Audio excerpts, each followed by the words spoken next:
इस वक्त एक बड़ी और संवेदनशील खबर को लेकर देश की राजनीति में हलचल तेज है।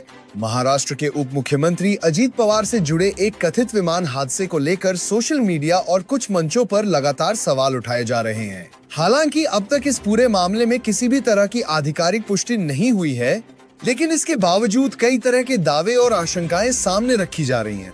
सबसे पहला सवाल ये उठाया जा रहा है कि अगर ये हादसा हुआ तो विमान के पायलट की ओर से मिडे कॉल या इमरजेंसी सिग्नल क्यों नहीं दिया गया। आमतौर पर किसी भी गंभीर तकनीकी खराबी या आपात स्थिति में पायलट इस तरह का सिग्नल भेजता है। इसी आधार पर कुछ लोग पूरे मामले को संदिग्ध बता रहे हैं। कुछ दावों में यह भी कहा गया कि जांच से पहले ही पूरी जिम्मेदारी पायलट पर डालने की कोशिश की जा रही है। हालांकि पायलट की सेहत और ट्रेनिंग को लेकर सामने आई कथित रिपोर्ट्स में यह कहा जा रहा है कि पायलट पूरी तरह स्वस्थ था, उसे पर्याप्त आराम मिला हुआ था और वह एक अनुभवी कैप्टन था। ऐसे में सिर्फ पायलट को दोषी ठहराना कई सवाल खड़े करता है। इस बीच पश्चिम बंगाल की मुख्यमंत्री ममता बनर्जी का एक बयान भी चर्चा में है।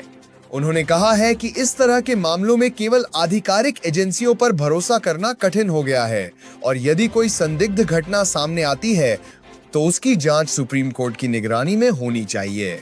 हालांकि उन्होंने किसी पार्टी या व्यक्ति का नाम सीधे तौर पर नहीं लिया, लेकिन उनके बयान को राजनीतिक संकेतों से जोड़कर देखा जा रहा है। सोशल मीडिया पर एक वीडियो भी वायरल हो रहा है जिसमें केंद्रीय गृह मंत्री अमित शाह का एक पुराना बयान साझा किया जा रहा है। वीडियो में वह कहते हुए सुने जा सकते हैं कि दुर्घटनाएं रोकी नहीं जा सकती।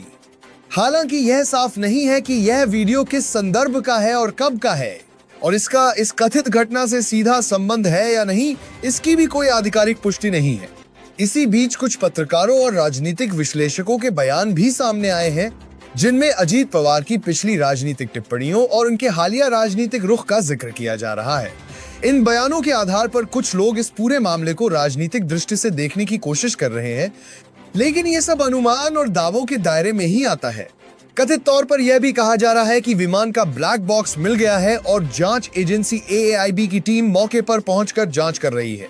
विमान का ब्लैक बॉक्स मिलने से यह पता चल सकता है कि कॉकपिट में क्या बातचीत हुई, इंजन से जुड़े अलार्म क्या थे और आखिरी पलों में पायलटों ने क्या कदम उठाए। लेकिन यह भी साफ किया जा रहा है कि ब्लैक बॉक्स की स्थिति और डाटा की रिकवरी को लेकर अभी कोई आधिकारिक जानकारी सामने नहीं आई है।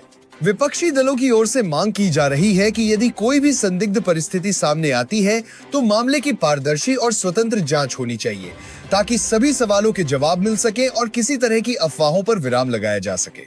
फिलहाल यह स्पष्ट करना जरूरी है कि यह पूरा मामला अभी जांच और दावों के स्तर पर है। जब तक आधिकारिक बयान या पुष्टि सामने नहीं आती, तब तक किसी भी निष्कर्ष पर पहुंचना जल्दबाजी होगी। अब देखना यह होगा कि जांच एजेंसियों की रिपोर्ट क्या कहती है और क्या इन तमाम सवालों का कोई ठोस जवाब सामने आता है या नहीं।